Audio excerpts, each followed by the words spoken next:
As they're winning the lane. They're winning all this. Yeah, gonna get knocked up here. Andal has to flash away.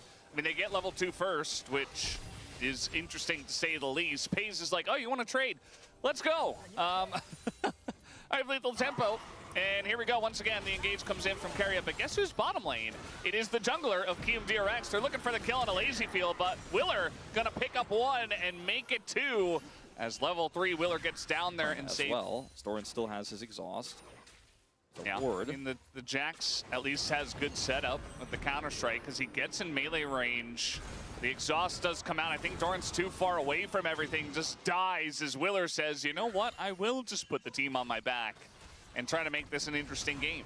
Yeah, the position there was great because he knows there's likely a ward in that brush. He's able to hide himself there, let Rich do the engage. Because as Doran, you're pushing up thinking like, well, if Rich all-ins on me, I have exhaust, it's fine. But did not calculate Willer, which has kind of been the story of this game. Again, a third time, did not calculate for Willer. He doesn't have flash anymore, but doesn't need it. Yeah, he was just top. I mean, they're not expecting Willer to be going crazy solo queue gank level, of course, as well. Here's Owner in the bottom lane, and Lazyfield will die to Pays. So a nice little win back here for Owner after he farms his whole jungle. Game here, obviously. A lot of advantages picked up for Lisa in his flash. Yeah, I mean, he has flash, so if you're in flash range, you're going to die. Faker did not respect that. No flash on the Annie now, I suppose, is what he'll post. Is now a 2v2 in the jungle. Willer is quite strong. Doran trying to get the kill on Andal, but he's just going to flash away and get out of that one as we hop to Peas, who's just running. And Willer gets in. Picks up another kill, make it number 4. Carrier is here as well. We got a TP in from Faker, and Faker is going to have to flash over the wall. This Mounter W comes in, but no follow-up there from Team DRX. Also, like, you're a Varus. You can't do that much damage yet.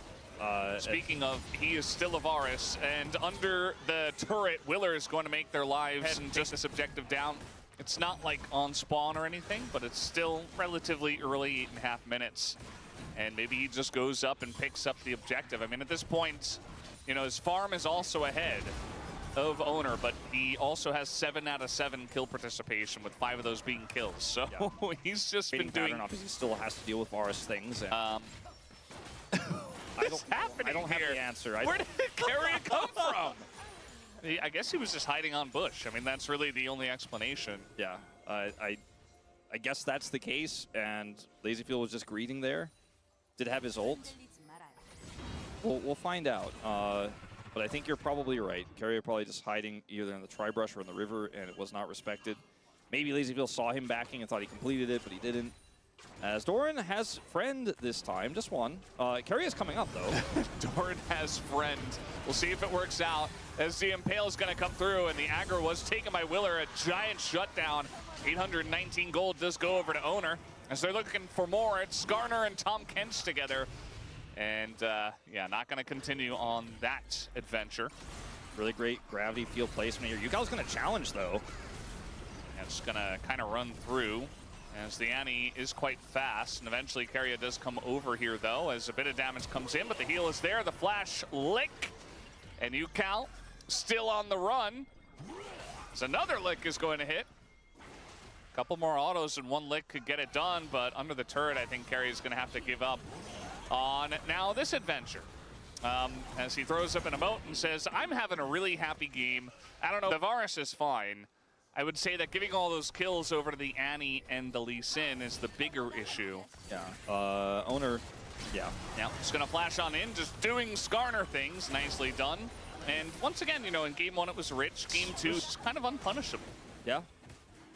Carrier here trying to find an angle to challenge this dragon, but Owner doesn't have flash, and I think they're just going to have to let this one go. Lazyfield clears the wave, and there's no cross map here now for T1.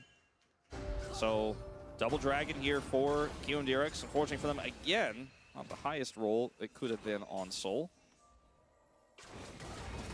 Yeah, no ult for Doran. Exhaust does come through, and another counter-strike. Flash forward from Rich. He gets the solo kill. Nice pickup from him, as that Varus is still just not online, and Storm played a little bit too close. Yeah, like I said, if you're playing under turret, there's no way that Jax can do anything there, but if you're playing out of turret, And when Doran flashed, I guess he was like, I guess I'll trade flashes because Rich follows 100% there. And he's going to get the turret here, I think, as well. This is a pretty huge wave. A lot of denied minions. Doran, that CS advantage is gone. And the gold lead has tripled here for Rich with a kill on that point to work out there because Rich can flash on him. But it is T1, right? They're great at playing the map. So I wonder how T1 gets back in this game if they do. And it's going to start with a bit of a contest here. Yeah, I mean, TP available, and now we got the flank coming in from Rich. The follow-up is there, but it's on to a Tom Kent. Now they're going to have to set their sights on an owner who is going to have everything thrown into him. But eventually the Devour comes through as Keria comes back in. The shield is there, but Keria just essentially trading his life for owners. And T1 were very aggressively contesting there. And Skarner is pretty tanky, but as we saw there, even a kick from Willer can put him into a zone where he's just going to take too much damage too quickly. As Doran did finish his first item, does have the Hexblade online now, but even then, you know, from behind, even if they do have Faker, it's like, I don't know, guys. Like, do you really take the Rift Herald away from the 6-kill Lee Sin with 2 items? My money would be on no. But T1, they said, you know, maybe we find an angle. Maybe the owner gets a little steal, a little cheeky steal. Does not work out that way. It's now up 3,000 gold looking for Faker as the flash comes in. Willer kind of flashing ahead of the play, and he just has so much damage as, there you go. UCal eventually does have to flash to get the kill. And LazyField has ult, so he might be able to clear this wave. He's going to have to be very careful about how he does it. Yeah, I mean, owner's definitely going to go in for this one. The exhaust taken here by FaZe in this game, and it's going to come to great effect as they're able to dive as 3 on a little journey themselves. But KRX are on the chase. They do have Rich going over the wall. I mean, this Jax is just too powerful. They don't have the damage to cut through them. As the CC's there on owner, FaZe trying to do his best to take out Ondel. Gets over to Keria. As now we have the Varus coming in as they are really trying their best to skirmish from behind and still win. As Willer's gonna go in, look for a bit more on a Doran. As another Sonic Wave gonna land, and eventually with the stun coming in, the Lee Sin can comfortably go down. Valdez. Yes. LazyField. And in the moments like this is why you pick this comp, right? Because you're FaZe and Keria and you're like, we're going to show off our mechanics, but you're super far behind and you're not having the good time you thought you were going to have. A soul point will go over in the interim. Yeah.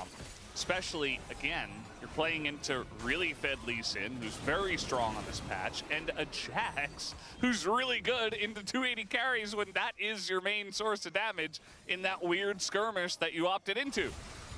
So now they're looking for Faker once again. The Sonic Wave into the kick, and the follow-up is easy. And a lot of T1 was kind of in the area. It just did not matter, as that is the power of Willer on Hornets. It's not hard engaged per se unless the Annie's got flash. I'm going to hold that thought as KRX trying to go for a T1 Baron. Faker coming up. And, I mean, they are very far ahead as Rich does have the flank here, but the Impale goes in onto UCal, and he's just going to die for free as the trade is there for owner at least. Doran does have to flash away as LazyField is getting some value out of that one. Keria trying to go 1v1 versus Rich is not going to win that trade. And you see that T1 do have to back on. We have our buttons back. UCal's about to get his flash back. I've got kick flash. It's going to be really difficult. I mean, Skarner can find ways to get into the pit. Not as easy from the blue side, actually, when you consider Skarner's kit. But, you know, it's going to be difficult to stop him with just a kick, but a little bit easier because owner's on the blue side. Just trying to go in the front door as Rich goes in, straight into the back line, flashes away, but the kill's already there as everybody gets stunned by UCal in the bush. And the follow-up from Rich is beautiful as well, as at least the Devour comes in. Some low health bars here on the side of KRX as T1 barely hanging on, but still a very good fight here for KRX. Absolutely massive stun there from UCal. Rich gets into the back line and flashes left there, which puts him into safety, but also prevents any real retreat. All right. Thanks, Wolf. At this point, you know, maybe that's what we need in this game number 2. Just a little bit of role-playing as Tom. Keria went in. He saw what he saw, and he said, bleh. Bleh. Gross. And I think that's what a lot of T1 fans are probably feeling about this draft right now. KRX are going to bring us to 3. Taking this Ocean Soul now. Wasn't the greatest soul, we mentioned it earlier, but a soul is a soul, and it is very strong for side lane Jax. just in general, when you're ahead, any soul feels good, just more power. And it spawns the Elder, in case you haven't won the game by then. He's trying to farm his little heart out right now. Does have Spear Shojin, trying to get to a point where he could carry this game. Faker is just so far behind and went for the tankier build here, so just isn't able to do the damage. A really high power early jungle pick that has a lot of mobility. You could basically call out every lane and be like, will they assume I'm there and play safe? Or will they test the waters? Enough. I mean, I guess they're just waiting for the Elder to spawn, and you know they don't have the greatest siege as you mentioned, but it is a bit like pulling teeth as Paze is the main character. They're trying to take him out, as just going to go over the wall is Keria following there with the wave, and I think eventually, you know, that hope, that 1% chance that T1 gets back in this one is immediately stamped out. KRX are going to get a kill on both the bottom laners. Rich still hanging around. I don't think you need to kill Elder to win this one if you just push right now. They've got 2 waves to push in. Owner, no flash. We'll get away because he is Skarner. And we'll see what they decide to do here. I mean, I think they have enough to just end it before Faker and Paze respawn. There's 30 seconds to go. There's an Annie here with Tibbers out. I think you just take this out. GG. Yeah, they don't quite have the wave clear even with the Varus as the stun goes in onto Rich, but eventually they just kill the Skarner. They're like, yeah, cool stun, their owner, as it's not going to be enough. KRX will clean up here as they get 27 kills in a 31-minute game to take out T1.